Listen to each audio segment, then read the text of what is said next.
Welcome to bond breakers entry test preparations. हम आपके लिए ले आए हैं MCQ series for MD CAT 2025 और आज उस एमसीक्यू सीरीज की सेकेंड वीडियो है। आज हम एमडी कैट फिजिक्स का सेकेंड चैप्टर जो कि वर्क एनर्जी पार है उसके लेवल 2 के एमसीक्यूज को डिस्कस कर रहे होंगे, उनके पीछे अंडरलाइन कॉन्सेप्ट्स को डिटेल में समझ रहे होंगे और क्वेश्चन सॉल्विंग टेक्निक्स को देख रहे होंगे कि किस तरह एक एस्पिरेंट को क्वेश्चन को अप्रोच करना चाहिए फिजिक्स में। तो इस सीरीज का मकसद आपको अच्छे एमसीक्यूज देना, अच्छी प्रैक्टिस कराना और उसके साथ साथ अच्छा मटेरियल प्रोवाइड करना है। तो सबसे पहला एमसीक्यू, ये एमसीक्यू लेवल 2 के एमसीक्यू है और आपको ये बात पता होनी चाहिए कि जब भी आपके सामने एमसीक्यू आएगा आपने वीडियो पॉज करनी है, खुद सॉल्व करने की कोशिश करनी है, जब ना हो तो इसका सलूशन देखना। तो कहता है कि a block of mass 2 kgs, ठीक है, is pulled by a force of 40 Newton upwards through a height of 2 meters. What is the ratio of work done by applied force and its weight? तो given data में आपके पास ये है कि इस object का मास 2 kg है और इस पे हमने 40 न्यूटन की फोर्स लगाई है और इसने 2 मीटर की हाइट कवर किया है, डिस्प्लेसमेंट कवर किया। आपने रेशियो निकालनी है अप्लाइड फोर्स के वर्क की और वेट के वर्क की। सबसे पहले देख लेते हैं अप्लाइड फोर्स कितनी है जी, 40 न्यूटन है, ठीक है, और डिस्प्लेसमेंट कितनी है जी, 2 मीटर है। दोनों आपस में क्या है, पैरेलल है, तो थीटा क्या होगा यहां पर, 0 डिग्री। तो सीधी सी बात है, यहां पर हम क्या डालेंगे, work done by applied force equals to कितनी थी जी, 40 newton multiply by 2 metre cos of 0, ठीक है। तो work done by applied force जाएगा 80 multiply by 1 equals to 80 cos of 0 1 होता है। अब हम बात कर लेते हैं जी वेट का वर्क डन कितना होगा। तो सबसे पहले हम यहां पर वेट कैलकुलेट कर लेते हैं। तो इसका वेट नीचे की तरफ लगेगा, जाहिर सी बात है, weight is always towards the centre of the earth. W equals to mg होता है। m कितना है जी इधर, 2 kgs, और g कितना है 10 ले लेते हैं, इसको 20 न्यूटन आ जाएगा यहां पर। अब आप ये देखिए कि वेट इसका नीचे की तरफ लग रहा है और डिस्प्लेसमेंट इसकी क्या है, ऊपर की तरफ है 2 मीटर। तो यहां पर ये दोनों क्या है, आपस में एंटी पैरेलल है। तो इसका मतलब हुआ कि इनके बीच में जो थीटा है वो क्या है जी, 180 डिग्री। तो वर्क डन बाय वेट जो हो जाएगा ना, वो ये हो जाएगा इक्वल्स टू, ये कितना निकला था, 20 newton. 20 newton multiply by 2 metre cos of 180, ठीक है। तो ये हो जाएगा जी work done by weight equals to -40 joule या जूल, ठीक है। अब इन दोनों की रेशियोज आपने निकालनी है, work done by applied force divide by work done by wait. तो ये हो जाएगा जी 80 डिवाइड बाय -40 इक्वल्स टू -2। यहां पर -2 है, बिल्कुल है। यहां पर आपने 3 से 4 चीजों का ख्याल रखना था। एक तो आपने वेट को डिस्प्लेसमेंट से एंटी पैरेलल होने का ख्याल रखना था, क्योंकि यहां +2 का ऑप्शन दिया था एग्जामिनर ने उस बच्चे के लिए जो गलती करके इसको इग्नोर करे। दूसरी चीज, आपने मैथ्स को वेट में कन्वर्ट करके फिर उससे कंपेयर करना था। तो ये एमसीक्यू एक बड़े अच्छे लेवल का एमसीक्यू था जो 3 से 4 चीजें एक स्टूडेंट की फिजिक्स में टेस्ट कर रहा था। चलते हैं नेक्स्ट क्वेश्चन की तरफ। अच्छा, आप इस एमसीक्यू को देख रहे हैं, अगर वीडियो पॉज करके आप इस क्वेश्चन को सॉल्व कर देते हैं तो मैं आपको लिख के देता हूं कि आपको मेडिकल कॉलेज में जाने से कोई नहीं रोक सकता। ऐसा मैं क्यों कह रहा हूं, क्योंकि half of you people would have panicked इस क्वेश्चन को देख के, क्योंकि इस क्वेश्चन में सिर्फ 2 चीजें देके आपसे पावर पूछी गई है। देखिए क्वेश्चन को, a ball of mass 1 kg is drop from the tower, what power of gravitational force at t equals to 2 second. सोचिए इस चीज को, कंसिडर करेंगे ये आपके पास एक टावर है, आपने इससे नीचे एक बॉल को फेंका है और ये जो बॉल है इसका मास कितना है जी, 1 kg। अच्छा, अब ग्रेविटेशनल फोर्स इस पे कितनी लग रही होगी, W equals to M G equals to 1 × 10 equals to 10 newton. अब थियोरी आपको पता है, उसको इंटीग्रेट करना सीखे, P equals to F dot V. तो यहां पर आपको फोर्स तो मिल गई है, फोर्स तो यहां मिल गई है जी, कितनी, 10 न्यूटन। आपको अब क्या फाइंड करनी है, वेलोसिटी। आपको क्या फाइंड करनी है, वेलोसिटी। अच्छा, अनसेड ना, इसने आपको जी भी 10 दी हुई है यहां पे, क्योंकि इसने ग्रेविटेशनल फोर्स की बात की है। तो वेलोसिटी आपको फाइंड करने के लिए दो चीजें दे दी है जी, एक्सेलरेशन दे दी है और टाइम दे दी है।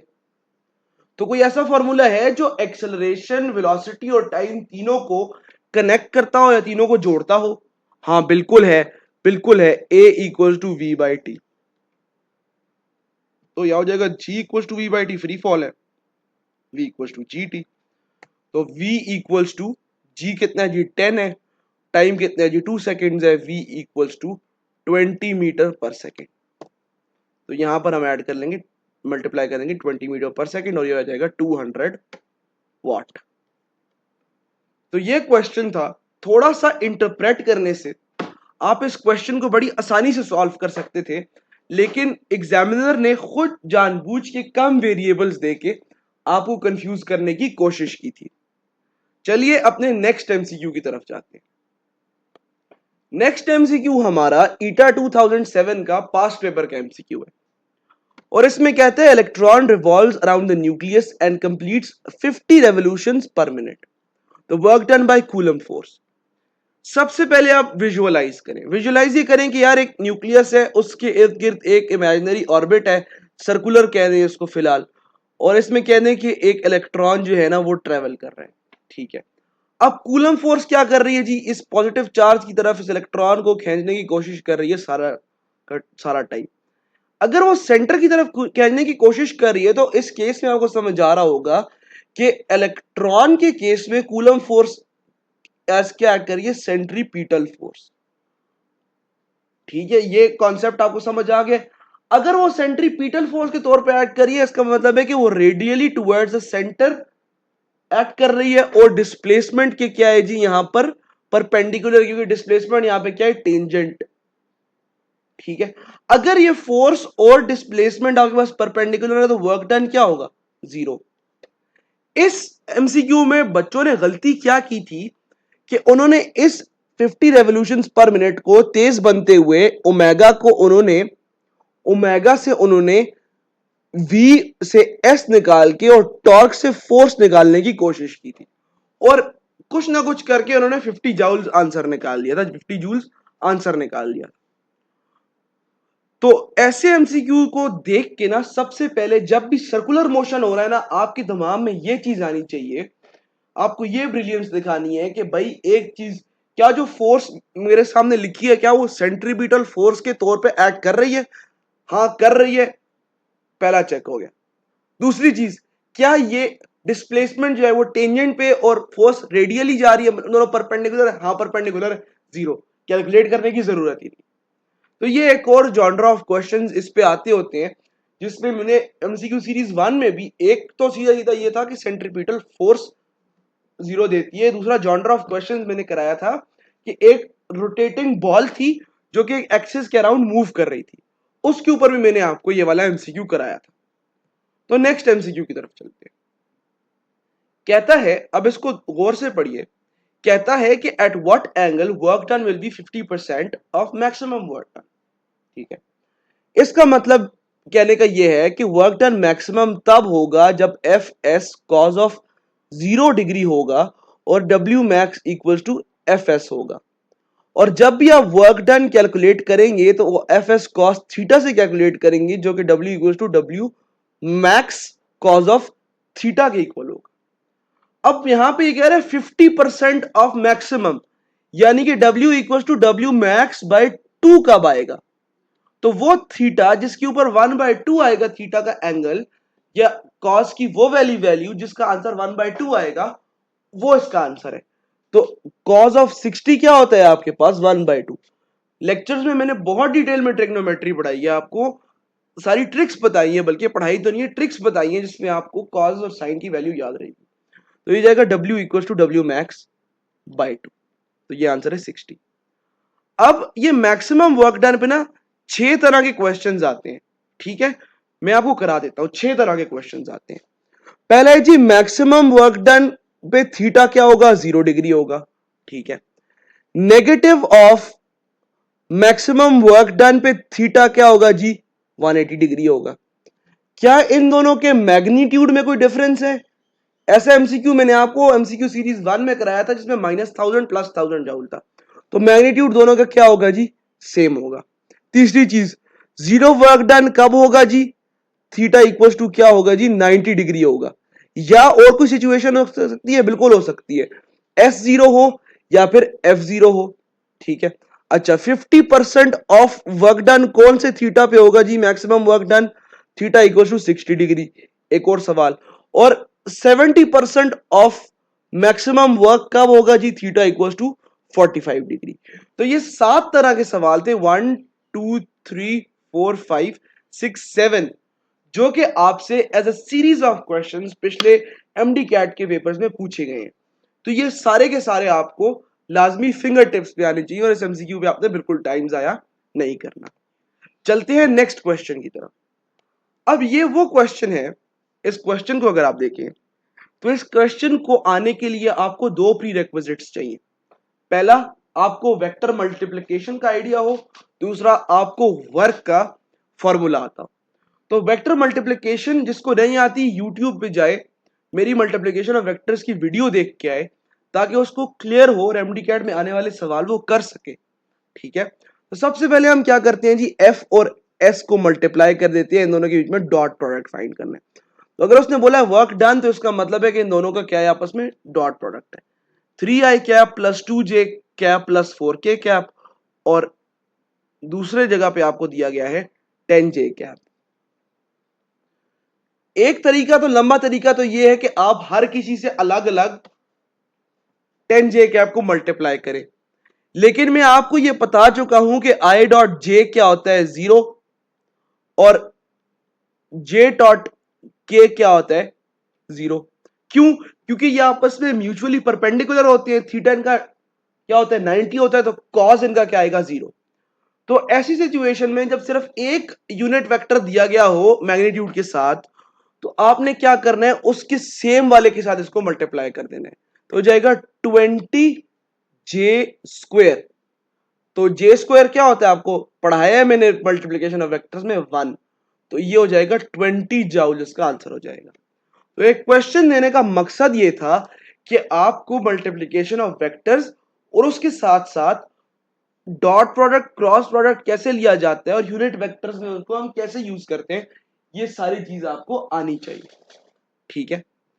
चलते हैं अपने नेक्स्ट एमसीक्यू की तरफ।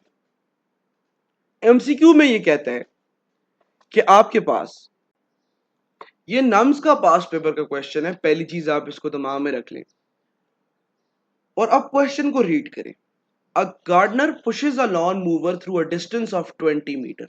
सबसे पहली चीज आपके पास आ गया जी 20 metre. He applies a force of 20 kg weight in a direction of 60 degree to the ground. Find work done by him. Theta आपके पास आ गया 60 डिग्री। अब चीज ये दी गई है यहां पे आपको कि यहां पर दिया गया है 20 kg वेट। तो यहां पर भी आपने W equal to M G का कॉन्सेप्ट अप्लाई करना है। तो W equal to 20 multiply by 10, W equal to 200। ठीक है। तो यहां पर F इक्वल टू क्या हो जाएगा, 200। तो आपके पास सबसे पहली जो चीज आएगी वो ये है कि work equal to F S cos of theta. तो एफ यहां पे क्या है जी, 200। ठीक है।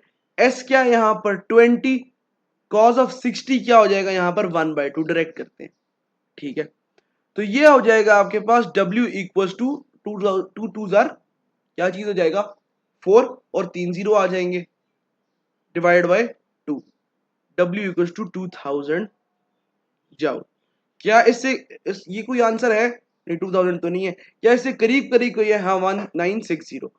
उसने यहां पर क्या किया है जी, G की जगह 9.8 को क्या कर दिया, यूज कर लिया। तो ये क्वेश्चन था, काफी ज्यादा इजी क्वेश्चन था। अब हम चलते हैं नेक्स्ट क्वेश्चन की तरफ। नेक्स्ट क्वेश्चन जी काफी ज्यादा अच्छा क्वेश्चन है और इसमें आप दो चीजें अपनी टेस्ट करने वाले हैं। एक तो आपकी न्यूक्लियर फिजिक्स की थोड़ी बहुत नॉलेज यूज होगी यहाँ पे, दूसरा काइनेटिक एनर्जी का नॉलेज यहाँ पे यूज होगा और मोमेंटम का नॉलेज भी यहाँ पे यूज होने वाला है। तो क्वेश्चन देखें, नहीं होता तो सोल्यूशन देखें। What will be the ratio of kinetic energies of alpha particle and proton if their linear momentum will be same। तो सबसे पहली चीज आपको दिया गया है अल्फा पार्टिकल और दिया गया है प्रोटॉन। तो आपको यह चीज पता होनी चाहिए कि एक अल्फा पार्टिकल का मास 4 टाइम्स दैट ऑफ प्रोटॉन होता है। अच्छा सर, ये आपको कैसे पता चला? ये आपको वैल्यूज दोनों की याद होनी चाहिए। एक 6.644 इंटू 10 पावर माइनस 27 है और दूसरा 1.6 इंटू 10 पावर माइनस 27 kg है। तो ये चीज आपने यहां पे दिमाग में रखनी है। दूसरी चीज, कोई ऐसी इक्वेशन जो कि काइनेटिक एनर्जी और मोमेंटम को रिलेट कर दी हो, वो आपको आनी चाहिए। हमें पता है, हम पढ़ के आए हैं K E equal to P square by 2m, पढ़ के आए ना, पी स्क्वायर बाय 2m। अब हमने क्या करना है, kinetic energy of alpha particle और काइनेटिक एनर्जी ऑफ प्रोटॉन को हमने यहां पर क्या कर लेना, दोनों को कंपेयर कर लेना है। ठीक है, तो सबसे पहले आप अगर देखें तो मोमेंटम दोनों का सेम है, दोनों यहां से जाएंगे। ठीक है, और 2 यहां पे दोनों आपस में कैंसिल हो जाएंगे। तो ये हो जाएगा kinetic energy of alpha particle divided by kinetic energy of proton equals to mass of proton divided by mass of alpha particle. तो ये आ जाएगी जी आपके पास 1/4। आंसर होगा आपके पास यहां पे 1/4। ठीक है, चलते हैं अपने नेक्स्ट क्वेश्चन की तरफ।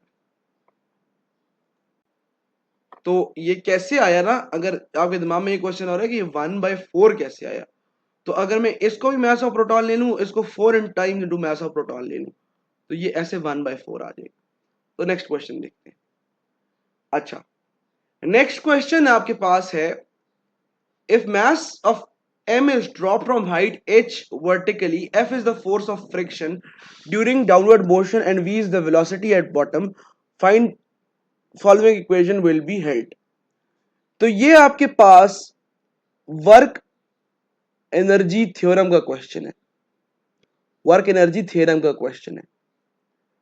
और आपको इस थ्योरम को देख के ये बात समझ आनी चाहिए कि ये आपको ये कहना चाहता है कि जो आपका इनिशियल वर्क है वो आपके पास फाइनल एनर्जी के तौर पे जाहिर होगा, plus work done against what, friction. ये मैंने आपको वर्क एनर्जी थ्योरम में वर्क डन अगेंस्ट फ्रिक्शन के टॉपिक में आपको पढ़ाया है। अब आपके पास जो इनिशियल वर्क है वो आपके पास क्या थी, क्योंकि ये मास आपने ड्रॉप किया एक हाइट से, तो आपने इसको कुछ पोटेंशियल एनर्जी दी थी इनिशियली। ठीक है, और ये डाउनवर्ड मोशन में आया था, तो आपने ये इसकी जो पोटेंशियल एनर्जी है कुछ काइनेटिक एनर्जी में कन्वर्ट हुई थी। प्लस जो है, प्लस जो है वो यहां पर कुछ वर्क डन अगेंस्ट फ्रिक्शन हुआ होगा, यानी फ्रिक्शन फोर्स और हाइट जो है, क्या चीज, हाइट जो है इसके डिस्प्लेसमेंट ले लेते। तो ये जाएगा M G H equal to 1/2 M B square plus F H. क्या ऐसी कोई है इक्वेशन? यहां पर बिल्कुल है, T option is the correct option. ये आपके पास एमडी कैट 2017 का पास्ट पेपर का क्वेश्चन था। तो इस क्वेश्चन के थ्रू मैंने आपको वर्क एनर्जी थ्योरम भी क्लियर कर दिया और उसके साथ साथ ये भी क्लियर कर दिया कि ऐसा कोई सवाल आएगा तो आप उसको किस तरह अप्रोच करेंगे। चलते हैं नेक्स्ट क्वेश्चन की तरफ। ये क्वेश्चन जो है मैंने इसलिए डाला है कि आपको मैं कंजर्वेटिव और नॉन कंजर्वेटिव फोर्स के बीच में फर्क समझा दूं और सवाल को किस तरह आपने टैकल करना है ये समझा दूं। तो ये क्वेश्चन आपके पास इन्फिनिटी टाइम्स पास्ट पेपर में क्वेश्चन आ चुका है। इन्फिनिटी लिखने का मकसद ही ये है कि बहुत दफा ये क्वेश्चन आ चुका है। Which one of the following is non-conservative force? इसमें आंसर है फ्रिक्शनल फोर्स। तो सबसे पहली चीज आपको यह पता होनी चाहिए कि नॉन कंजर्वेटिव फोर्स जो है वो कौन सी फोर्सेस होती है। ऐसी फोर्सेस जिनमें कोई पोटेंशियल एनर्जी जिनकी वजह से स्टोर नहीं होती वो नॉन कंजर्वेटिव होती है। जिसमें जो है work done is dependent upon what, upon the path followed, वो वाली जो है आपके पास क्या होती है, नॉन कंजर्वेटिव होती है। और work done in a closed loop is not zero, वो वाली आपके पास नॉन कंजर्वेटिव होती है। तो अगर ऑप्शंस में आ जाए आप कैसे पहचानेंगे, तो इसकी ट्रिक ये है, वो फोर्स आपके पास नॉन कंजर्वेटिव होगी जिस फोर्स के नाम की आपने कभी पोटेंशियल एनर्जी नहीं सुनी। पहला ऑप्शन देखिए, ग्रेविटेशनल पोटेंशियल एनर्जी सुना है, कंजर्वेटिव है। Electric force, electric potential energy सुना है, conservative force. Elastic spring force, elastic potential energy in the spring सुना है, कंजर्वेटिव। फ्रिक्शनल पोटेंशियल एनर्जी कभी सुना है, नहीं, नॉन कंजर्वेटिव। तो ये ट्रिक मैंने आपको बतानी थी कि आपको ये समझ आ जाए और ये आपको पता चल जाए तो आप इसको आसानी से क्या कर सकेंगे, सॉल्व कर सकेंगे। चलते हैं नेक्स्ट क्वेश्चन की तरफ। ये बहुत अच्छे लेवल का क्वेश्चन है और बहुत इंटरेस्टिंग क्वेश्चन है। तो इस क्वेश्चन को आपने गौर से सुनना है और गौर से समझने की कोशिश करनी है कि मैं आपको क्या कहने वाला हूं।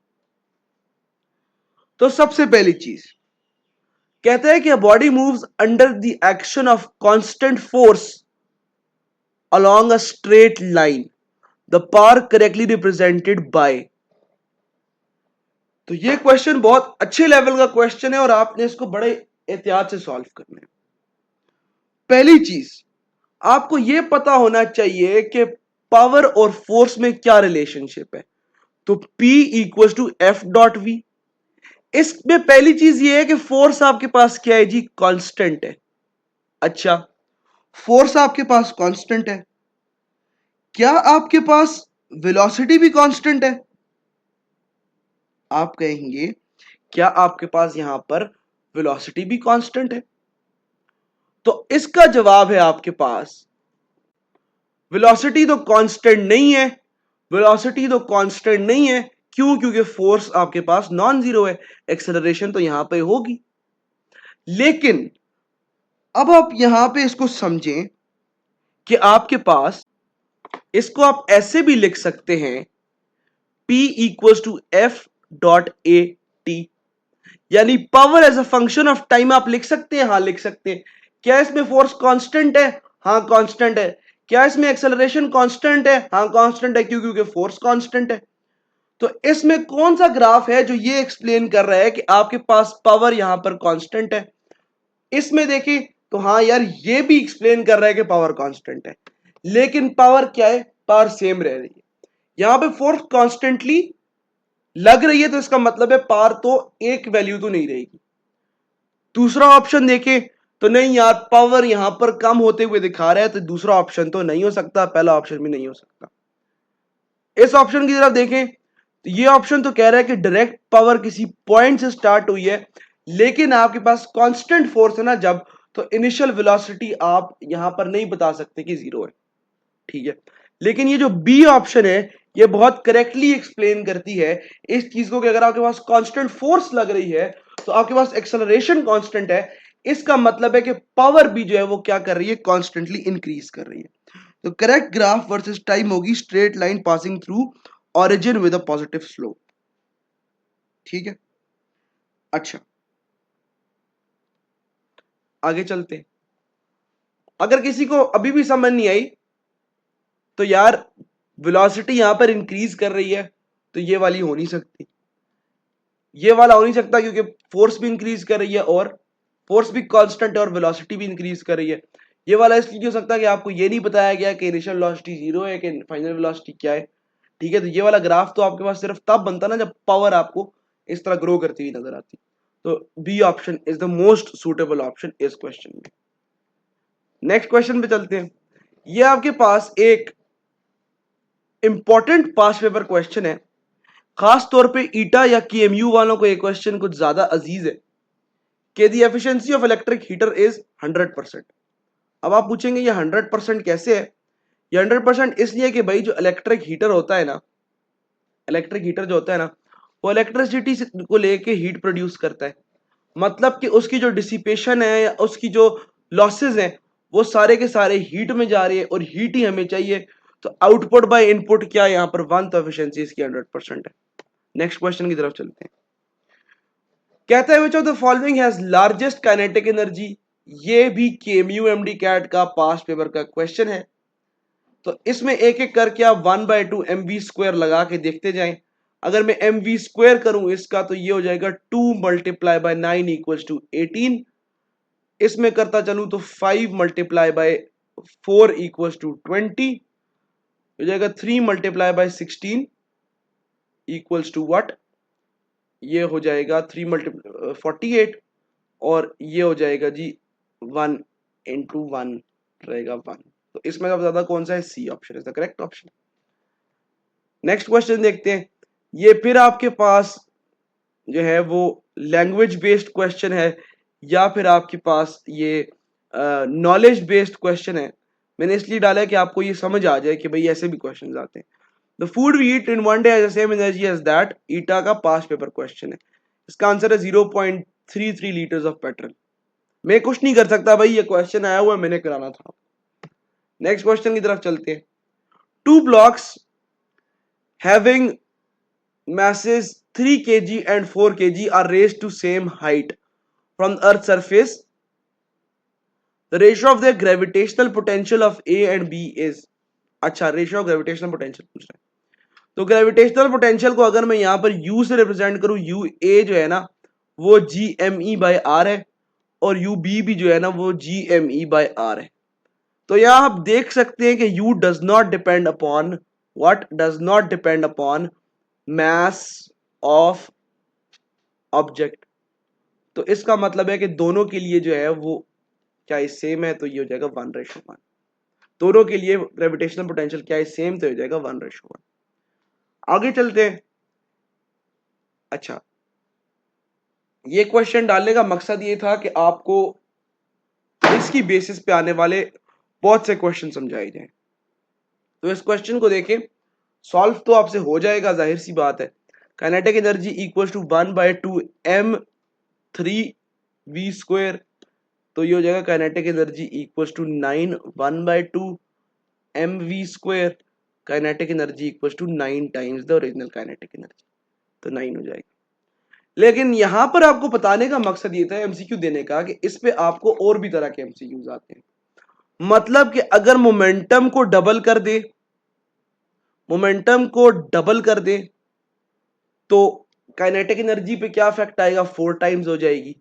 कैसे पता चला, kinetic energy equals to p²/2m। Velocity को 2 टाइम्स कर दें तो भी 4 टाइम्स हो जाएगी। मास को 4 टाइम्स कर दें तो 4 टाइम्स इंक्रीज हो जाएगी, ठीक है। और अगर वेलोसिटी को हाफ कर दें तो 1/4 टाइम्स डिक्रीज कर जाएगी। ये जो मैंने आपको चारों बातें बताई है ना, ये आपके पास पास्ट पेपर के एमसीक्यूज हैं, एमसीक्यूज हैं यूएचएस के और ईटा के, जो कि काइनेटिक एनर्जी के ऊपर आ चुके हैं। तो ये क्वेश्चन देने का मकसद ये था कि इस तरह के इजी लेवल के एमसीक्यूज भी आपके पास आते हैं। तो ये हमारे पास थी जी एमसीक्यू सीरीज की सेकंड वीडियो, जिसमें आपको मैंने कोशिश ये की कि एमसीक्यूज करने के तरीका समझ आ जाए, कुछ नए कॉन्सेप्ट्स आप सीख लें और देख लें कि भाई पास्ट पेपर के क्वेश्चंस भी आसान होते हैं और फिजिक्स आसान भी आती है। ये नहीं कि सारी फिजिक्स मुश्किल आती है। तो मैं उम्मीद करता हूं कि आपको ये वीडियो अच्छी लगेगी और आपको ये फायदा देगी। तो अगर ऐसा हो तो प्लीज इस वीडियो को शेयर करें और उसके साथ साथ चैनल को भी सब्सक्राइब करते जाएं ताकि बाकी लोग भी फायदा उठा सकें। तो इजाजत चाहता हूं, अल्लाह हाफिज।